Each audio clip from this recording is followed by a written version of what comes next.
iman nama imanihim asyhadu alla ilaha illallah wahdahu la syarikalah wa asyhadu anna muhammadan abduhu wa rasuluh la nabiyya ba'dah.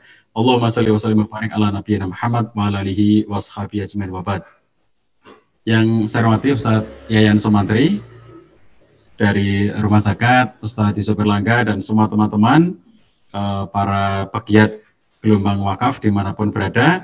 Juga Bapak Ibu sekalian yang dihormati Allah SWT yang berkenan hadir dan bergabung dalam pertemuan Zoom kita pada kesempatan sore hari ini.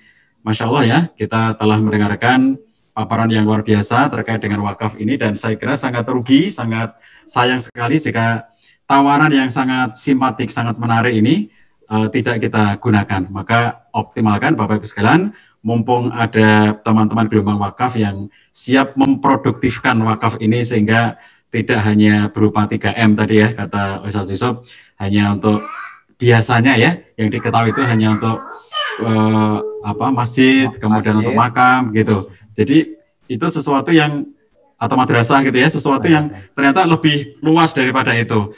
Masjid juga ya, di teman-teman gelombang wakaf sudah membangun masjid di banyak tempat, kemudian juga madrasah juga di banyak tempat. Tapi ternyata ada nilai-nilai produktif yang sangat banyak, termasuk tadi sumber air bersih ya, Masya Allah ini sesuatu yang sangat vital dan oleh karena itu apabila kita ikut berwakaf akan menjadikan satu nilai kebaikan, kemanfaatannya akan dirasakan bukan hanya oleh yang menerima, tetapi oleh kita yang mendapatkan, yang melakukan wakaf itu sendiri. Nah ini terkait dengan materi kita pada kesempatan sore hari ini, Bapak-Ibu sekalian, terkait dengan apa itu yang dimaksud dengan utang pengasuhan itu. Jadi saya akan mulai, saya sudah siapkan materi PowerPoint, nanti Bapak Ibu yang berkenan untuk memilikinya atau mendapatkannya, silakan kontak teman-teman panitia ya. Bapak Ibu boleh untuk memiliki materi PowerPoint ini, boleh juga menggunakannya, boleh juga menyebarkannya, yang mau di-share, mau di-posting, silakan aja ya. Ini saya sediakan untuk Bapak Ibu sekalian. Klik, kita mulai ya. Jadi pada dasarnya Bapak Ibu sekalian ya, itu tidak ada orang tua sempurna, nggak ada orang tua sempurna itu ya. Jadi kalau kita mengatakan ada orang yang di zaman kita ya, saya tidak bicara orang zaman dulu. Kalau di zaman kita sekarang ini, lalu kemudian ada seseorang yang demikian hebat, yang tanpa kekurangan apa-apa, itu nggak mungkin ya. Kita semuanya itu manusia akhir zaman yang penuh dengan kekurangan, penuh dengan kelemahan, yang sangat mungkin semua dari kita itu sesungguhnya punya utang pengasuhan itu. Nah apa itu? Kita mulai dari kewajiban orang tua dulu ya, bahwa orang tua itu pada dasarnya ketika dia dikaruniai anak oleh Allah SWT itu harus bisa menerima anak itu apa adanya. Mohon maaf ya, misalnya ada yang Allah karuniakan anak yang sehat, segar, bugar, normal, tidak ada kekurangan apapun, alhamdulillah. Tapi ada yang Allah karuniakan ya anak yang kemudian ternyata sejak kecilnya itu sudah penyandang disabilitas, yang ada yang kakinya atau tangannya ya mengalami, bahkan ada yang tidak punya tangan, tidak punya kaki. Kalau kita lihat contoh-contoh di berbagai negara yang akhirnya mereka itu justru menjadi motivator ya, kayak Nick Fujise, kemudian kayak Hirotada Ototake dan seterusnya, yang dari lahirnya itu sudah nggak ada tangan, sudah nggak ada kaki. Nah apapun pemberian Allah SWT itu ya, kita terima apa adanya. Anak ini sebagai karunia dari Allah SWT, ini sikap mental.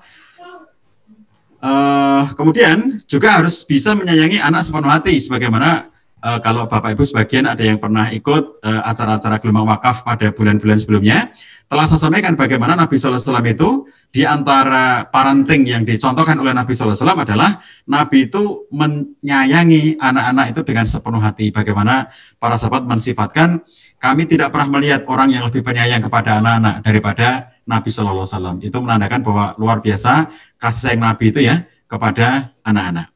Kemudian juga kewajiban orang tua adalah mengasuh anak. Dan itu bukan hanya kewajiban ibu saja misalnya, atau ayah saja, tapi ayah dan ibu.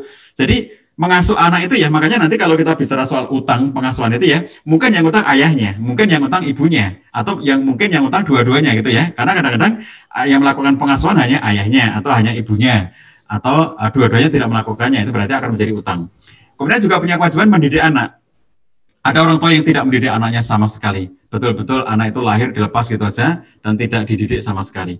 Kemudian juga membersamai tumbuh kembang anak. Ada orang tua yang abai sehingga ngerti kan anaknya sudah gede gitu aja ya. Dulunya anaknya kecil karena kemudian dia terjebak rutinitas kerja. Setelah suatu saat ada masalah pada anaknya, dia baru nyadar, anakku ternyata sudah remaja. Jadi seakan-akan dia tidak mengerti tentang tumbuh kembang anak itu. Kemudian juga memberikan yang terbaik untuk dunia dan akhirat anak. Jadi kadang-kadang orang tua saking cintanya sebagian orang ya kepada anaknya, lalu memberikan hal-hal yang disenangi anak, ya bukan terbaik, tapi yang disenangi anak. Padahal yang disenangi anak itu belum tentu terbaik untuk dunia dan akhiratnya. Next. Nah, Bapak-Ibu sekalian, ketika ada orang tua yang misalnya dia tidak melakukan kewajiban-kewajiban itu, berarti ada utang pada dirinya. Contoh nih, ada orang tua yang menolak anak. Saya tahu nih ya, ada orang tua yang menolak anak ini, bahkan ada orang tua itu yang menolak anak itu sejak dalam kandungan. Mohon maaf ya, Bapak-Ibu sekalian, misalnya begini.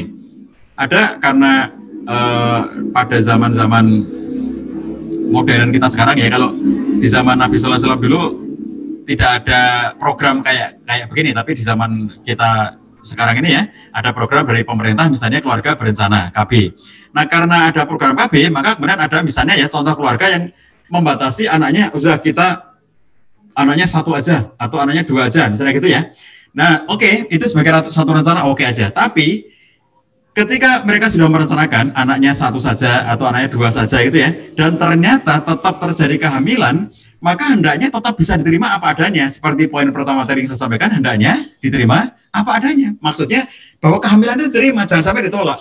Ada orang tua yang tidak mau menerima kehamilan itu, sehingga ada yang berpikir, padahal ini dari pernikahan yang sah ya, dari pernikahan yang sah, lalu berpikir untuk menggugurkan kandungan. Ketika saya periksa ke bidan tempat langganan istri saya periksa ketika hamil anak kedua pada waktu itu ya, anak kedua kami, itu di ruang antri, kita antri bidan untuk periksa kehamilan itu, salah satunya ketemu dengan ibu yang curhat pada kami bahwa dia itu datang ke bidan itu bukan untuk apa namanya periksa kehamilannya, tapi untuk konsultasi bagaimana cara pengguguran kandungan. Kita kaget, kenapa ibu menggugurkan kandungan? Karena ini anak yang tidak direncanakan katanya. Jadi kami pengennya anak 2 saja, dan ternyata terjadi kehamilan lagi. Nah seperti ini, coba kebayang nggak Bapak Ibu sekalian bahwa anak sudah ditolak sejak dalam kandungan. Terlepas bahwa ternyata si ibu ini akhirnya nanti memilih untuk tidak jadi menggugurkan setelah mendapatkan pencerahan dari bidan yang sangat baik ya, akhirnya memutuskan untuk tidak jadi menggugurkan kandungan, tetapi niatan itu sendiri itu berarti sudah ada penolakan kepada si anak janin ya dalam kandungannya. Kemudian ada orang tua yang tidak menyayangi anak. Misalnya kita lihat orang tua yang sangat kasar, sangat galak, sangat keras, tidak ada kasih sayang kepada anak gitu. Itu juga utang pengasuhannya. Kendati pun tidak kasar, tidak keras, tapi kisah Al-Aqra yang dikisahkan di zaman Nabi Sallallahu Alaihi Wasallam ketika Nabi tampak mencium cucunya, lalu dia komentar, ya Rasulullah, aku punya 10 anak dan aku belum pernah mencium sekalipun gitu. Bisa jadi Aqra ini tidak pernah memukul anaknya, bisa jadi Aqra ini tidak pernah berlaku kasar kepada anaknya, cuma dia tidak pernah mencium anaknya. Itu juga satu hal ya, anak sudah 10 tapi nggak pernah mencium anaknya sama sekali gitu. Nah itu juga ya sesuatu yang kurang kasih sayangnya kepada anak. Kemudian juga tidak mengasuh anak, bahwa misalnya ada ayah ya, yang dia tuh melepas semua pengasuhan itu kepada sang istri. Jadi misalnya sejak dari bayi itu ya, tidak pernah ikut memandikan, tidak pernah ikut mengurus anaknya, anak nangis biarkan istrinya, malam-malam anak bangun nangis semuanya ditangani istrinya gitu. Itu berarti pengasuhannya seluruhnya di tangan istri. Ini ayah kayak begini nih, yang tidak pernah menyentuh anaknya, yang tidak pernah ikut terlibat dalam pengasuhan ini, itu ayah yang punya utang pengasuhan kepada anaknya. Kemudian tidak mendidik anak, jadi mestinya anak itu dididik dengan baik. Saya betul-betul menemukan ini ya, teman-teman sekalian, Bapak-Bapak sekalian, saya benar-benar menemukan ini. Saya suatu ketika jalan-jalan ke sebuah tempat ya, saya tidak perlu sebutkan namanya, mohon maaf. Yang jelas pedalaman di luar Jawa, di daerah pedalaman. Saya juga dalam rangkaian kegiatan dakwah di tempat-tempat seperti itu, lalu bertemu dengan masyarakat yang ada di sana.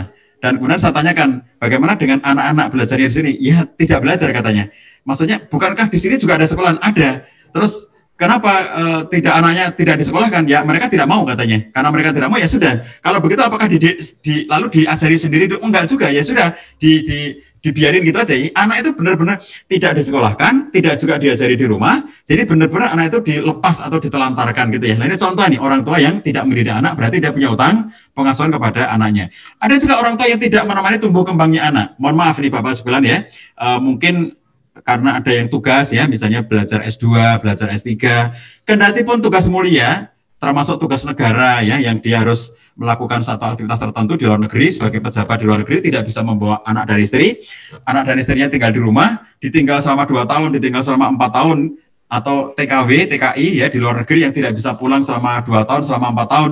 Kemudian sementara anaknya masih kecil, ditinggal 2 tahun, ditinggal 4 tahun, sementara orang tuanya ke luar negeri, bagaimanapun, kendati pun tujuannya baik, kendati pun aktivitasnya itu halal, dalam artian boleh ya, bahwa dia bekerja ke luar negeri mencari nafkah, itu boleh-boleh saja, dalam waktu tertentu terpaksa harus terpisah dari istri atau suami, itu boleh-boleh saja secara hukum ketika memang itu kesepakatan mereka, tetapi yang menjadi masalah tetap saja anak-anak kecil yang ditinggalkan oleh orang tuanya itu mereka merasakan kekurangan kasih sayang dari orang tuanya. Jadi tidak membersamai tumbuh kembang anak itu satu hutang pengasuhan. Apapun alasannya, meskipun alasannya sangat positif sekalipun. Kemudian tidak memberikan yang terbaik untuk dunia dan akhirat anak ya. Ini juga suatu hal yang bisa menjadi utang pengasuhan dari anak. Contohnya misalnya orang tua yang terpikirkan itu pragmatis. Pokoknya apapun, anak nangis minta apa dikasih, anak rewel minta apa dikasih. Jadi tidak berpikir apa yang terbaik untuk anaknya, tetapi apa yang disenangi oleh anaknya. Ini juga akan menimbulkan utang pengasuhan. Next. Nah, Bapak Ibu sekalian yang dirahmati Allah SWT, untuk melunasinya itu ya, ini kita harus berpikir begini.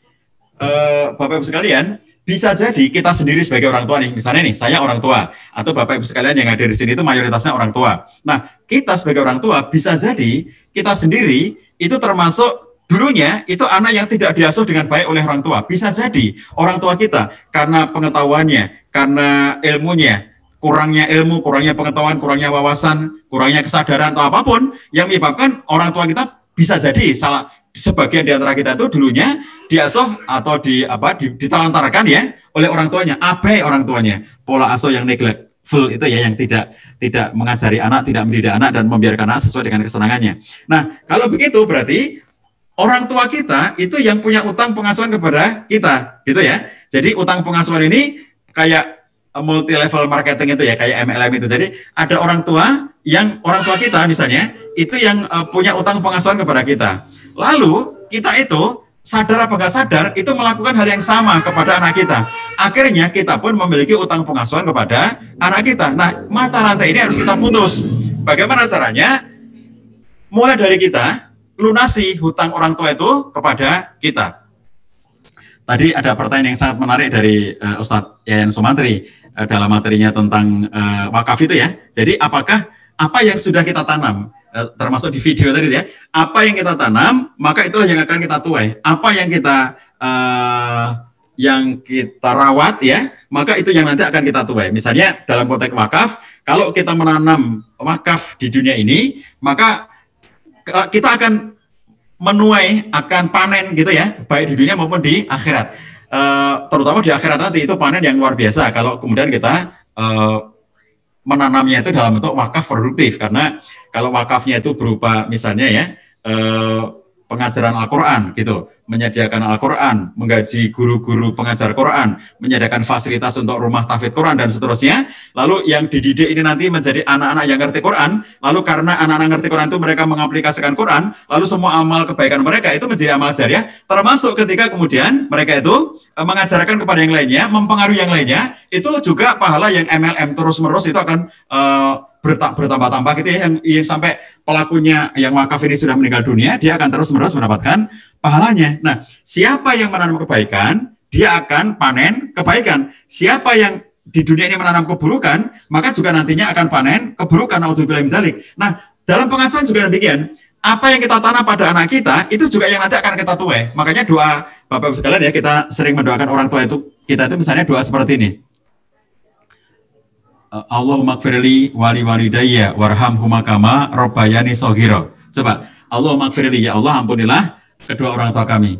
Allahumma gfirli, ampunilah kami, ampunilah saya, wali walidayya dan kedua orang tua saya. Kemudian warhamhuma kama rabbayani shaghira. Warhamhuma, berilah kasih sayang kepada mereka, rahmatilah mereka, berikan rahmatmu kepada mereka. Kama rabbayani shaghira, sebagaimana ketika mereka itu mengasihi kami di waktu kami kecil. Nah, biasanya kita menerjemahkan itu seperti mereka mengasihi kami di waktu kecil. Tapi kalau kita perhatikan teks doanya, kama rabbayani shaghira, robbah, yarbu, itu mendidik. Sebagaimana mereka mendidik kami di waktu kami kecil. Jadi, ketika kita berdoa pada Allah Subhanahu wa taala, Allahumma gfirli wali walidayya warhamhuma kama rabbayani shaghira. Berikan rahmat kepada mereka sebagaimana mereka telah mendidik kami di waktu kami kecil. Nah, sekarang pertanyaannya, apakah orang tua kita mendidik kita di waktu kecil itu? Sebagaimana juga sekarang, apakah kita mendidik anak kita? Ya, jadi ketika kemudian kita mendidik anak kita, lalu anak kita berdoa, ya Allah, berilah kasih sayang kepada kedua orang tua saya, karena sebagaimana mereka telah mendidik saya di waktu saya kecil itu, sejak saya kecil itu ya, dengan penuh kasih sayang. Jadi, kalau kita menanam kasih sayang kepada anak, maka yang akan kita dapatkan panennya juga adalah kasih sayang dari anak itu. Kalau kita menanam kebaikan pada anak, maka yang akan kita panen ya adalah juga kebaikan dari anak itu. Begitu ya. Jadi ini sesuatu yang kita harus mulai dari diri kita sendiri. Mulai dari kita, kalau kita merasa bahwa ada hutang yang dimiliki orang tua kita dalam pengasuhan pada kita, maafkan mereka. Itu yang namanya forgiveness terapi. Menterapi diri sendiri, yang mungkin kita merasa, aku juga dulu nggak disayangi, aku juga dulu juga mendapatkan perlakuan kasar, aku dulu juga mendapatkan perlakuan tidak baik dari orang tuaku. Jadi kalau seperti itu masih terasa, maafkan kedua orang tua kita. Sadari sepenuhnya bahwa kita dulu pernah mengalami peristiwa yang mungkin ya, sebagian dari kita pernah mengalami peristiwa yang tidak mengenakan, tidak baik dari orang tuanya. Maka terima bahwa itu adalah bagian yang sudah terlanjur terjadi. Untuk apa? Untuk dilepaskan semuanya. Menyadari sepenuhnya bahwa kalau memang itu ada ya, seandainya memang itu ada, sadari sepenuhnya, oh ternyata aku juga punya, orang tuaku ternyata juga punya utang pengasuhan kepada aku, sadari sepenuhnya. Lalu terima bahwa itu sebagai sesuatu yang sudah terjadi, kan nggak mungkin kembali ke belakang untuk membuatnya tidak terjadi. Sesuatu yang sudah terlanjur terjadi di masa lalu, itu harus kita terima sepenuhnya sebagai sebuah realitas, menerima sebagai realitas. Jadi jangan mengingkari realitas, enggak, aku nggak pernah kayak begitulah, padahal ada gitu. Nah, terima untuk apa? Setelah kita terima, untuk kita lepaskan. Dengan apa melepaskannya? Kembalikan semuanya kepada Allah SWT. Ya Allah, ampuni kedua orang tuaku. Bahkan akan menjadi tindakan sangat mulia, orang tua yang dulunya mungkin ya, di antara sebagian kita itu dulunya orang tuanya tidak mendidik dengan baik ya, anak-anak sekarang sudah dewasa, anaknya sudah tua ya, sekarang menjadi orang tua juga, yang dulunya ditelantarkan itu, lalu kemudian sekarang ini kita menjadi pemaaf dengan jalan berlaku baik kepada orang tua kita, lalu kemudian kita memintakan ampunan kepada Allah Subhanahu wa taala, bahkan kemudian kita berwakaf untuk orang tua kita yang sudah meninggal itu. Ya Allah, dulu kayaknya ayah ibuku itu kurang banyak amalnya, belum terlalu banyak ngerti Islam, belum terlalu banyak ngerti agama, mereka belum terlalu banyak amal ibadahnya. Ya Allah, mudah-mudahan dengan wakaf yang aku niatkan untuk ayah ibuku itu akan menyebabkan ayah ibuku nantinya mendapatkan kebaikan-kebaikan yang ada di akhiratnya, sehingga ayah ibu menjadi banyak pahalanya, karena sepanjang ayah dan ibu hidup di muka dunia, di muka bumi dulu itu belum sempat berlaku baik, termasuk belum berlaku baik kepada anak-anaknya, galak, kasar kepada anak-anaknya. Coba kalau kita bisa forgiveness, kita memaafkan, malah kita sekarang memberikan investasi pahala rutin kepada orang tua kita dengan jalan kita berwakaf atas nama orang tua itu. Nah, oke, next. Kemudian Bapak Ibu sekalian yang dirahmati Allah SWT, sekarang babnya adalah bagaimana kalau kita sendiri sebagai orang tua yang akhirnya karena kelalaian kita atau kelemahan kita atau kekurangan kita menimbulkan utang pengasuhan kepada anak. Kalau tadi ceritanya adalah orang tua kita yang punya utang pengasuhan pada kita. Apa solusinya? Maafkan mereka. Ya, kembalikan semuanya pada Allah SWT. Berikan pahala kebaikan apabila mereka sudah meninggal dengan jalan kita berwakaf untuk atas nama orang tua kita. Tapi kalau kita sendiri sebagai orang tua yang ternyata kita memberikan atau memiliki utang pengasuhan pada anak, ya, maka kita harus melunasi selagi kita sekarang masih hidup, masih sadar ya sebagai orang tua itu ternyata ada hal-hal yang belum dilunasi pada anak. Nah, Bapak-Ibu sekalian, yang perlu diketahui adalah utang pengasuhan itu ranahnya itu ranah perasaan, bukan ranah logika. Jadi begini yang dimaksud dengan ranah perasaan dan bukan ranah logika itu. Kalau kita memahami bahwa utang pengasuhan itu ranahnya perasaan, maka yang perlu kita berikan untuk membayar hutangnya itu adalah dengan memberikan cinta dan kasih sayang yang tulus kepada mereka, kepada anak-anak itu. Kalau kita memahami dengan logika, kita nanti akan berdebat-debat, emang salahnya bapak apa? Salahnya ibu apa? Dulu bapak meninggalkan kami itu kan karena tugas. Bapak dulu mencari nafkah karena tidak bisa tinggal di Indonesia. Di Indonesia ini kalau mencari duit susahnya bukan main. Akhirnya bapak terpaksa ke luar negeri meninggalkan kamu. Udah salahnya apa? Bapak kan melaksanakan tugas. Nah, itu namanya ranah logika, ya. Jadi yang namanya utang perasaan itu, utang pengasuhan itu levelnya perasaan. Jadi anak yang merasa jauh dari orang tuanya, anak yang merasa tidak dekat dengan orang tuanya, anak yang merasa diabaikan oleh orang tuanya, meskipun orang tuanya tidak merasa mengabaikan dirinya. Kalau orang nanya logika, orang tua akan berbantah-bantah dengan anak. Apa buktinya bahwa bapak mengabaikan kamu? Bapak tidak pernah mengabaikan kamu, bapak itu melaksanakan tugas, negara memberikan tugas kepada bapak. Instansi tempat bapak kerja memberikan tugas kepada bapak, sampai akhirnya bapak harus meninggalkan kamu. Nah, ini namanya ranah logika.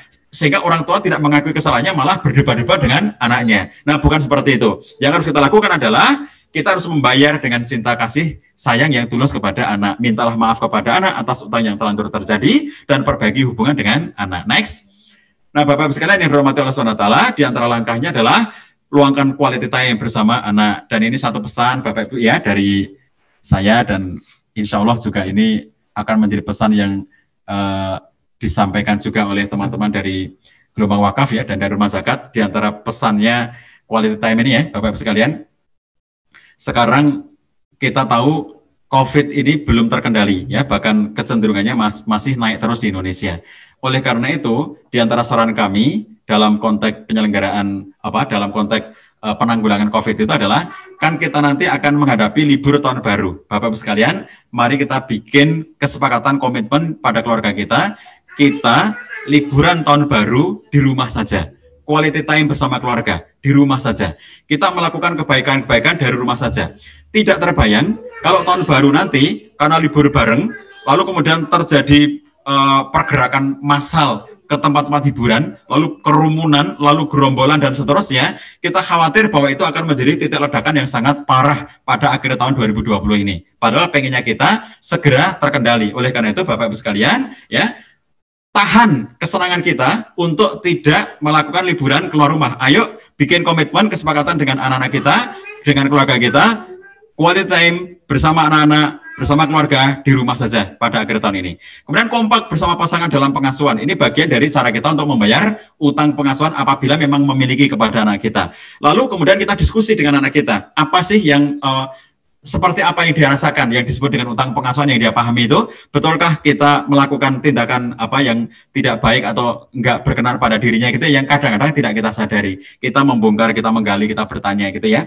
Kita diskusikan dengan anak kita, lalu apa yang dia inginkan berikutnya nanti. Kemudian tentu saja kita juga harus memperbaiki sikap dan perilaku kepada anak kita. Oke lah, mungkin dulunya kita sempat AB, oke lah dulu sempat kita melakukan tindakan yang tidak baik pada anak kita. Sekarang saatnya kita perbaiki sikap dan perilaku kepada anak. Lalu tentu saja kita juga harus bertobat pada Allah SWT, supaya apa? Supaya kemudian Allah mengampuni kita, supaya Allah menguatkan kita, bersandar dan meminta pertolongan kepada Allah agar kita dimampukan untuk menjadi orang tua yang baik, yang mampu membayar utang-utang pengasuhan kepada anak kita. Demikian Bapak-Ibu sekalian yang bisa saya sampaikan dalam kesempatan kali ini. Dan sekali lagi, jangan sia-siakan kesempatan, mumpung kita diberikan fasilitas kesempatan oleh teman-teman Gelombang Wakaf untuk berwakaf dalam berbagai macam amal kebajikan yang sangat-sangat luas. Saya menjadi salah satu saksi kebaikan teman-teman Gelombang Wakaf ini di berbagai daerah, telah membuat banyak sekali program ya. Sekolahan ada, masjid ada, air bersih ada, bahkan lumbung untuk warga dan berbagai macam hal-hal yang produktif lainnya, termasuk rumah tahfidz Quran, lalu pengajar Quran dan seterusnya. Sangat banyak yang sudah dilakukan oleh teman-teman ini, maka mari kita berkontribusi, mari terlibat, supaya kemudian ini bisa menjadi amal jariah, amal kebaikan, yang salah satunya juga membayarkan luka utang pengasuhan yang mungkin ada pada orang tua kita bayarkan dengan kita mau berwakaf atas nama mereka. Demikian Bapak-Ibu sekalian, masih ada kesempatan, silakan tulis komitmennya untuk wakaf kita pada kesempatan sore hari ini. Saya kembalikan pada Ustaz Yusuf. Assalamualaikum warahmatullahi wabarakatuh. Waalaikumsalam warahmatullahi wabarakatuh. Jazakallahu Ustaz Cahyadi Takrawan atau Pak Cah yang sudah berbagi dengan kita. Hutang pengasuhan ya. Jadi ada tips-tipsnya, ada trik-triknya. Silakan dipraktekkan ayah bunda ya, termasuk tadi memaafkan orang tua kita pada saat zaman-zaman dulu lah seperti itu. Oke, silakan yang ingin bertanya langsung di kolom chat, ketik tanda pagar tanya dan juga pertanyaannya apa. Namun sebelum ke materinya Ustadz Cahyadi, kita ke Pak Yayan, Ustadz Yayan Somantri dulu. Tadi ada yang bertanya nih di kolom chat. Ya, di kolom chat tadi ada yang bertanya, kalau pengen berwakaf atas nama orang tua, apakah kita sebagai anaknya, ya sebagai kita anaknya juga akan dapat pahala nih? Ustadz Yayan, boleh silakan dikasih pencerahan. Nanti mungkin Ustadz Cahyadi juga bisa melengkapi. Dari hadis yang disampaikan tentang anak yang soleh, Itu yang saya ketahui, bahkan ketika anak itu soleh dan kemudian melakukan amal kebaikan, itu sebenarnya sudah otomatis kebaikan itu juga akan didapatkan oleh orang tuanya. Jadi bagi kita semua yang mencintai orang tuanya, cukup menjadi anak soleh, maka itu adalah bakti terbesar seorang anak gitu. Jadi apalagi kalau kemudian kita menginfakkan sesuatu mengatasnamakan orang tua, tentu bagi yang menginfakannya juga mendapatkan kebaikan. Kalaupun tidak disebutkan itu untuk orang tua, itu sudah secara otomatis kebaikan itu juga akan didapatkan oleh orang tua. Jadi sekali lagi bagi kita yang mencintai orang tuanya, tetapi saat ini cinta kita tidak bisa tersampaikan secara verbal karena mungkin orang tua kita sudah meninggal dunia, maka jadilah anak soleh. Banyak berinfak, banyak berwakaf, banyak bersedekah, banyak melakukan kebaikan, maka insya Allah kebaikan yang kita kerjakan, maka secara otomatis itu juga akan didapatkan pahalanya oleh orang tua kita. Begitu mungkin ya. Masya Allah ya, itu doa anak soleh aja ada pahala di situ, apalagi kita berwakaf atas nama orang tua kita. Gitu ya Ustaz Cahyadi ya. Ya, Mungkin baik, pertanyaan berikutnya ini dari siapa nih ya? Kita coba cari atas nama Bunda Rita Zakia. Bertanya nih, Pak Cah, mohon dijelaskan langkah-langkah bertobatnya bagaimana? Tadi kan mungkin sudah merasa pengen bayar hutang lah. Nah, langkah-langkah bertobatnya seperti apa? Silakan Ustaz Cahyadi. Pertama, taubat itu akan menjadi sangat efektif apabila memang kita mengetahui poin apa yang kita sesali itu. Jadi kalau saya gabungkan dengan teori yang disampaikan oleh Dr. Tasayuri, seorang ahli dalam bidang self improvement ya. Dr. Tasayuri itu mengatakan kita itu harus berani membongkar diri kita sendiri karena seringkali kita itu ada bagian yang tidak kita ketahui dalam diri kita sendiri. Kalau kita bongkar, kita jadi tahu gitu ya. Kayak misalnya, Bapak-Bapak sekalian, kalau kita punya almari di rumah kita, di kamar kita, almari itu lama banget nggak kita bongkar, lama sekali nggak kita geser, tempatnya di situ terus gitu ya. Mungkin sudah 10 tahun, malah mungkin 20 tahun, almari itu di situ terus gitu. Nggak pernah kita geser gitu. Suatu saat kita geser, maka kita akan menemukan banyak kotoran di bawahnya. Jadi, kita bolehkan kemudian itu kita bongkar gitu ya. Nah demikian pula dalam diri kita. Kita ini bisa terjebak di dalam satu kondisi yang sering disebut oleh Dr. Tasayuri sebagai feel good effect. Yang dimaksud dengan feel good effect itu merasa sudah pinter, merasa sudah baik, merasa sudah banyak amal, merasa sudah benar gitu ya. Sehingga seakan-akan tidak punya masalah apa-apa. Maka akan menjadi efektif tobat itu apabila kita mengetahui poin-poin apa yang sebetulnya memang perlu kita tobati dalam rangka apa? Untuk melakukan perbaikan. Sebab kalau kemudian kita bisa aja bertobat dengan umum ya, misalnya ya Allah ampunilah aku semua dosaku, tanpa kita mengetahui apa poin-poin apa yang pengen kita tobatkan pada Allah, itu boleh-boleh aja kayak begitu. Tapi tidak efektif untuk perubahan. Yang efektif untuk perubahan adalah kalau kita sendiri menyebut bahwa ya Allah ternyata selama ini aku kurang pandai mendidik anak, selama ini aku kurang dekat kepada anak, selama ini aku terlalu berpikiran material kepada anak, sehingga apapun yang anak berikan aku, yang minta aku berikan, sehingga akhirnya justru menyebabkan anakku menjadi anak yang tidak mengerti sisi rohani, yang diketahui hanyalah sisi-sisi material. Contoh poin-poin seperti itu. Begitu kemudian kita bertobat pada Allah Subhanahu wa taala, yang akan kita dapatkan adalah kita akan melakukan perbaikan pada sisi yang memang jelas-jelas kita merasakan kekurangannya. Nah, itu yang paling penting. Ustaz Yusuf, maka yang lainnya. Masya Allah. Jadi taubatnya secara umum oke-oke saja, tapi kalau untuk perubahan ya dicari dulu apa yang poinnya, Ustaz ya. Masya Allah. Oke. Baik, pertanyaan berikutnya ini mana nih? Oke, ini sudah ada dari Ummu Erdo. Dari Ummu Erdo pertanyaannya, Pak Cah, apakah kalau kita sebagai orang tua punya masa lalu yang mengalami kekurangan dari segi materi? Nah, dari segi materi, misalnya apakah kalau kita berpikir cukup saya saja yang mengalami seperti ini, anak cucu saya tidak boleh mengalami seperti ini, apakah boleh pola parenting seperti itu berkaitan dengan materi? Kita ya dengan bagaimana kita proses pendidikan dan pendampingan pada anak. Jadi begini, kalau yang namanya kewajiban itu harus diberikan. Contoh nih, kewajiban orang tua adalah menafkahi anak, ya. Itu sesuatu yang harus diberikan kepada anaknya. Jadi dalam konteks kemudian kita sebagai orang tua itu tidak boleh kita misalnya ya kita lalai, kita nggak mau, bahkan menolak ya, tidak mau memberikan nafkah kepada anak. Nah, itu sesuatu yang berarti kita berdosa.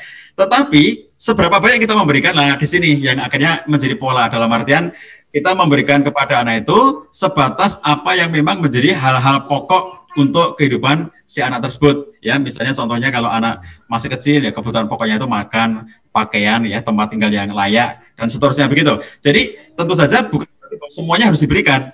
Ya, jadi Bapak sekalian, ini yang ditanyakan ini tadi masuk dalam pembahasan yang disebut sebagai delay of gratification. Jadi kepada boleh memberikan model pendidikan masuk ke hukuman kepada misalnya anak kesalahan itu, di antara hukuman yang diberikan itu adalah delay of gratification, yaitu menjeda atau menunda kesenangan, gitu ya. Menunda kesenangan itu boleh. Jadi misalnya yang dimaksud dengan menunda kesenangan itu ada anak SD, lalu kemudian dia pengennya gadget, lalu minta dibelikan. Selama ini dipinjami ayahnya, dipinjami ibunya. Sekarang minta sendiri dibelikan. Nah, kalau semuanya dikasihkan, itu juga tidak bagus. Apapun yang diinginkan diberi, apa yang diinginkan diberi, itu juga nggak bagus. Gitu ya. Jadi kalau yang ditanyakan tadi tidak sampai levelnya melanggar kewajiban, maka tidak masalah. Tetapi ya kalau kemudian yang dilakukan itu sampai levelnya melanggar kewajiban sebagai orang tua, maka menjadi masalah. Jadi yang bisa kita lakukan pada anak kita adalah delay of gratification. Bagaimana tidak setiap kesenangan anak itu diberikan. Itu anak akan berlatih bahwa dirinya itu tidak mendapatkan semua yang diinginkan lalu didapatkan. Enggak, ini kalau jadi orang gede ngerti sama saya itu semua yang diinginkan itu selalu didapatkan, bahaya juga nih Ustaz Yusuf. Jadi misalnya ada pejabat ya, pejabat ini dari kecilnya, saya tahu itu ada orang kayak gini nih ya. Jadi dari kecilnya orang pernah tertolak keinginannya, minta apa saja, orang tuanya kaya raya, kakek neneknya kaya raya. Jadi orang ini minta apapun pasti dikasih. Jadi pas sampai dengan remaja dia minta mobil, sampai dia kuliah dia minta ini mintanya. Tidak ada kata tidak. Dampaknya apa? Ketika memimpin, maka dia tidak bisa ya, ada hal yang tidak diberikan pada dirinya. Jadi ini akan menjadi hal yang termasuk ketika memimpin keluarga itu nanti ya, itu dia akan menjadi bosi. Semuanya harus diberikan pada dirinya, dalam artian dia tidak pernah punya pengalaman untuk ditahan. Bahwa kita ini di antara hidup kita ini menjadi indah itu ya, kadang-kadang kita minta pada Allah nggak dikasih. Kadang-kadang kita minta sesuatu pada Allah dan dikasih. Itu sesuatu yang apa yang kita inginkan belum tentu langsung kita dapatkan. Nah, jadi pengalaman anak-anak, lalu kemudian kita dulu pernah pengen sesuatu dan akhirnya kita nggak dapat itu ya. Itu menjadi suatu pengalaman tertentu yang justru akan menyebabkan kita menjadi seimbang. Kalau semuanya diberikan nggak bagus. Sebagaimana juga kalau semuanya ditolak, itu juga tidak bagus. Apapun gitu ditolak, jadi tidak ada kompromi sama sekali juga itu menjadi hal yang kacau. Gitu, Ustaz. Oh ya, jadi poinnya itu adalah menunda kesenangan ya. Jadi jangan selalu dikasih, tapi juga ada waktu-waktunya. Masya Allah. Oke, terima kasih. Poinnya sudah dapatnya ya. Untuk tadi yang bertanya mengenai materi khususnya tadi. Baik, berikutnya ini atas nama Ayah Yusuf Manggala. Wah, sama nih namanya dengan saya, Yusuf Manggala. Ini Masya Allah, ini kisah Al-Fatih nih. Kisah Sultan Al-Fatih atau Sultan Mehmed II ini merindukan pelukan ayahnya. Namun itu menurut sejarah tak kunjung datang hingga akhir hayat ayahnya. Meskipun kasih sayang Sultan Murad II tidak ditunjukkan dengan pelukan, canda, tawa, dan lain-lain, tapi akan menjadi Sultan penakluk ya, Sultan Al-Fatih. Itu bagaimana? Apakah ini termasuk hutang pengasuhan? Nah, seperti apa Ustaz? Cahyadi. Kalau kita lihat ya pada diri Sultan Mehmed II, Muhammad Al-Fatih itu, dia itu pengasuhan yang diberikan oleh ayah dan ibunya itu memang kalau kita lihat ya, orang zaman dulu itu kan misalnya nggak kayak zaman sekarang, misalnya ada sekolahan, ada kampus gitu. Kalau pada waktu itu kita lihat di antara yang memberikan pengasuhan itu adalah orang-orang lain yang misalnya kalau pada anak sekarang contohnya misalnya kita masukkan pesantren ya. Nah ini kan pesantren ini tidak akan menjadi luka pengasuhan pada anak atau utang pengasuhan. Anak ini menerima dalam artian dia bisa menerima dirinya itu untuk masuk pesantren itu. Beda kalau misalnya anaknya nggak mau dipaksa oleh orang tuanya, sehingga akhirnya pisahnya orang tua dengan anak ini dalam situasi anak ini merasa terbuang. Lah di situ yang nanti akan ngasuhan pada anak meskipun tempatnya di pesantren.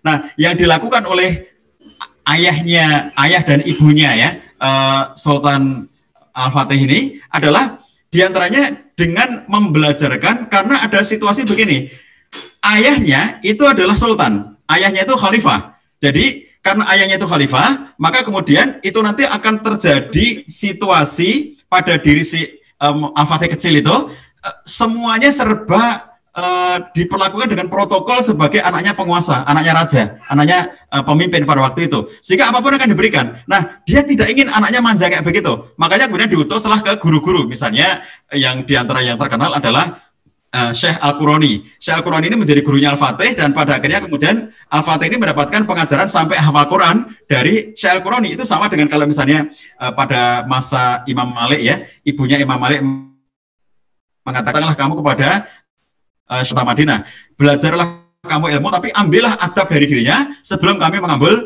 kamu mengambil ilmunya. Jadi akhirnya diutuslah dia. Jadi kalau kita lihat orang-orang zaman dulu, orang-orang soleh itu yang meskipun tidak ada sekolahan, nggak ada pesantren formal kayak kita sekarang, tapi mereka juga memilih guru. Nah, memilih guru yang tepat bagi anaknya. Pada contoh yang dilakukan oleh ayahnya Al-Fatih, maka dia kemudian memilih seorang guru yang akan tegas karena anak ini terbiasa dengan lingkungan yang protokol-protokol kepemimpinan gitu ya, kesultanan gitu, maka dia kemudian kayak ya kebayang anak raja, anak pemimpin, pokoknya anak pejabat gitu ya, yang nomor satu gitu, nah, pejabatnya itu, sehingga apapun kemudian kayak orang juga tidak berani kepada dirinya. Makanya begitu kemudian ayahnya membawa ke Syekh Al-Qurani, itu dia, si ayahnya Al-Fatih ini mengatakan, saya titipkan anak saya untuk kamu didik dengan Quran, dan saya titipkan tongkat ini untuk ikut mendidiknya. Jadi sambil membawa itu, kemudian sambil membawa anak ini, sambil bawa tongkat. Pada awalnya, Fatih kecil itu mengira gak mungkin lah Syekh Qurani itu akan berani memukul dirinya, dirinya anak penguasa gitu. Tapi ternyata ketika dia lalai, ketika dia tidak mau melaksanakan program, dipukul beneran sama Syekh Qurani itu, kaget dirinya. Dan ternyata itu mendisiplinkan, membuat dirinya menjadi disiplin, membuat dirinya menjadi orang yang pada akhirnya akan bisa melakukan tugas dengan baik. Jadi pada akhirnya dia bisa menjadi hafal Quran karena kedisiplinan itu. Ditambah setelah dari Syekh Qurani, akhirnya kemudian ke Syekh Samsuddin itu ya, yang Syekh Samsuddin inilah yang menjadi guru spiritual yang luar biasa, yang sampai akhirnya kemudian dia nanti akan menemani Fatih di dalam penaklukan Konstantinopel, itu ditemani oleh Syekh Samsuddin ini.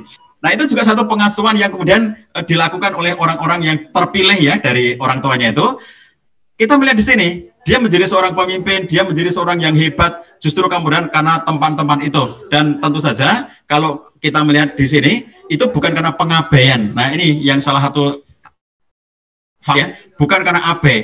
Seperti misalnya contohnya begini, kalau Bapak Ibu sekalian menyekolahkan anaknya di pesantren, dari SMP pesantren, SMA pesantren, waktu kuliah sudah langsung ke luar negeri ya. Jadi anak ini sedikit sekali interaksi dengan orang tuanya. Itu bukan karena abai, bukan karena orang tuanya nggak mau didik anaknya, tapi karena untuk sesuatu yang lebih bagus. Jadi itu karena memang kesepakatan dengan anaknya, maka itu tidak termasuk dalam kategori utang pengasuhan. Kenapa? Anaknya rela masuk pesantren atas kesepakatan dengan anaknya, sehingga 6 tahun ya SMP SMA itu di pesantren, begitu lulus pesantren langsung masuk ke Timur Tengah misalnya gitu ya, belajar agama di sana gitu, selama 6 tahun lagi di situ, 12 tahun nggak pernah ketanya, karena di pesantren ya, itu bukan bagian dari utang pengasuhan. Kenapa? Karena itu bukan AB.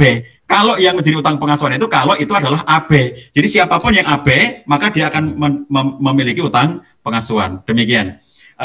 Tetapi ada sisi yang tadi saya katakan, atas alasan apapun ketika orang tua itu meninggalkan anak-anaknya ya, itu tetap saja ada sesuatu yang kosong, yang oleh karena itu harus diisi. Apa isinya? Kasih sayang. Apa isinya? Doa. Apa isinya? Sesuatu yang sifatnya sentuhan spiritual. Itu yang akan menjembatani. Kayak Nabi Ibrahim yang jarang ketemu Ismail, tetapi karena dipenuhi dengan kasih sayang, dipenuhi dengan doa, dipenuhi dengan kepasrahan pada orang yang luar biasa hebatnya. Begitu Ustaz Yusuf. Masya Allah ya, jadi itu bukan abai, yang penting itu bukan abai seperti tadi ya, Sultan Al-Fatih dengan orang tuanya, ataupun juga ayah bunda yang ingin memasukkan anaknya ke pesantren, itu bukan abai, tapi itu salah satu bukti cinta kita. Baik. Oke ayah bunda, sambil Ustadz Cahyadi tampaknya harus break sejenak terlebih dahulu, nanti beliau akan hadir lagi membahas beberapa poin. Nah, untuk break, kita akan menyaksikan terlebih dahulu nih ayah bunda sebuah tayangan video pendek. Nih video cukup menarik, hubungan antara orang tua dengan anak ya. Kayak tadi kan dengan Sultan Al-Fatih dengan ayahnya. Nah, ini juga ada seorang anak muda ya, sudah tidak kecil lagi tapi sudah mulai agak dewasa, berhubungan dengan orang tuanya mungkin sudah mulai sepuh ya, bisa dikatakan seperti itu. Nah, kita akan saksikan bersama sama kita akan ambil hikmahnya juga bersama-sama. Baik, selamat menyaksikan. Inilah dia film pendek persembahan rumah zakat untuk seluruh orang tua di Indonesia. Selamat menyaksikan.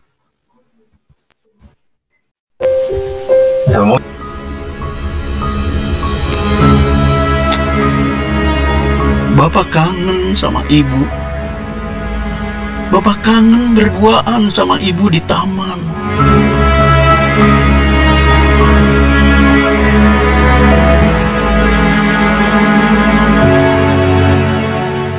Bapak kangen masakan ibu.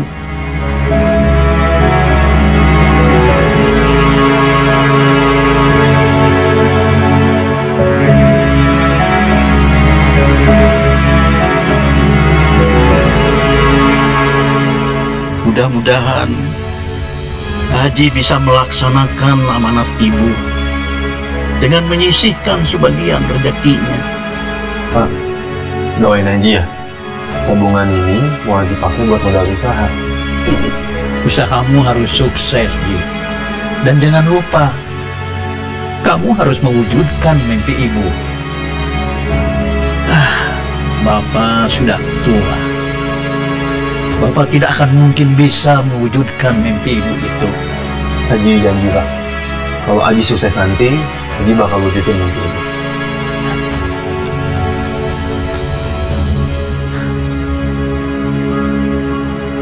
Memang terasa sangat sederhana pesan dan nasihat dari orang tua, tetapi di balik itu semua pengaruhnya sangat besar di dalam jiwa. Maafkan atas kelalaian Haji, Pak.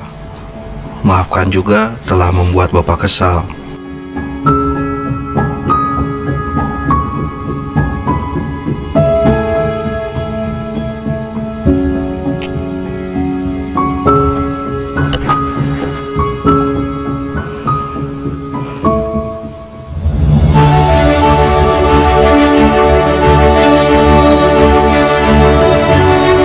Allahu fima a'taita wa baraka laka fima abqaita waj'alhu laka tahura.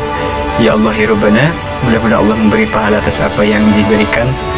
Rabbana atina fid dunya hasanah wa fil akhirati hasanah wa qina azaban nar. Subhana rabbika rabbil izzati amma yasifun wa salamun alal mursalin walhamdulillahi rabbil alamin.